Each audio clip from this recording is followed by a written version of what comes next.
સુરત પોલીસની સરાહનીય કામગીરી આવી સામે. પોલીસને આપેલી CPRની ટ્રેનિંગ કામ લાગી. સુરત પોલીસની મહિલા પોલીસની સરાહનીય કામગીરી સામે આવી. પોલીસની બહાદુર જાંબાજ બેન કે ધોલિયા. સુરત કાંગારૂ સર્કલ પાસે રવિવારી માર્કેટની ઘટના.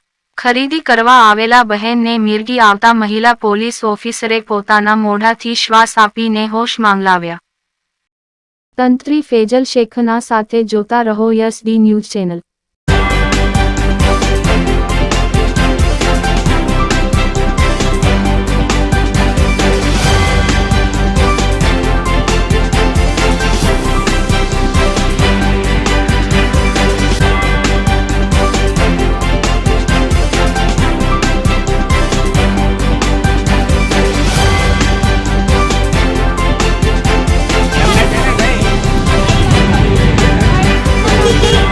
Okay,